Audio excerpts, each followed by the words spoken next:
नमस्कार, जेप नेक्सस पर आपका स्वागत है। गवर्नमेंट ऑफ राजस्थान के द्वारा आज फाइनेंशियल अमेंडमेंट है जो होना था वो हो चुका है। राजस्थान सर्विस रूल 1951 के अंदर ये अमेंडमेंट होना था, जिसका बेसब्री से इंतजार था। थर्ड ग्रेड की डीपीसी है उसको पूरी तरह से आसान बना देगा। जो डीपीसी फिलहाल जो सुप्रीम कोर्ट में चल रही है उस पे रोक लगी हुई है। इस नियम के बाद में शिक्षा विभाग अस्थायी रूप से डीपीसी कर पाएगा।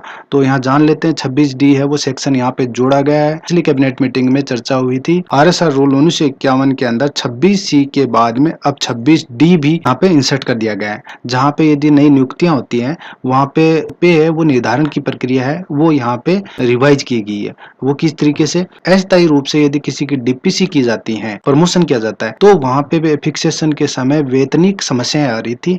इसका समाधान यहाँ कर दिया गया है। जब नियुक्ति हो या प्रमोशन हो उसको लेकर ये नियम था। अंतिम हरित वेतन प्लस भत्ते अर्थात डीए, एचआरए और सीसीए यदि अंतिम पद पर स्वीकार हैं तो आपको जो पे दिया जाएगा उसमें साथ साथ डीए, एचआरए और सीसीए दिए जा रहे हैं वो आपकी लास्ट पोस्ट के अकॉर्डिंग अलाउ किए जाएंगे।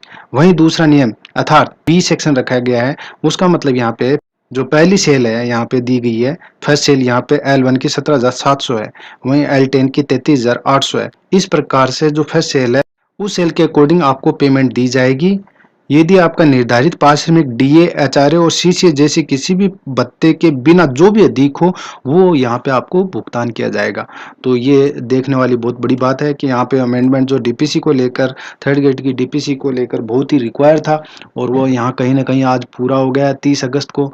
और ये बहुत ही बड़ी जीत है कि 30 अगस्त 2024 को डीपीसी संपन्न कराने के लिए आरएसआर रूल 1951 में 26D को जोड़ दिया गया है। अब थर्ड ग्रेड की डीपीसी आराम से हो पाएंगी। सुप्रीम कोर्ट में केस चलते हुए भी अस्थायी रूप से यहाँ पे डीपीसी की जा सकती है। यहाँ पे जो आपको डीए, एचआरए और जो प्रमोशन के ऊपर जो आपका जो पे बनेगा वो पे आपको दिया जाएगा।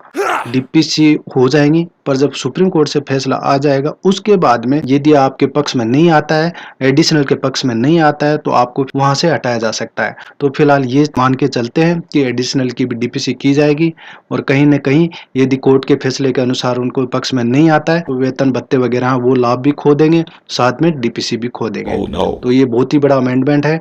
अस्थायी रूप से भी डीपीसी की जा सकती है, डीपीसी के बाद में ट्रांसफर किए जा सकते हैं। थर्ड ग्रेड से सेकंड ग्रेड और सेकंड ग्रेड से फर्स्ट ग्रेड को लेकर डीपीसीयां जरूर होंगी, निश्चिंत रहें। जेप नेक्सस को समय देने के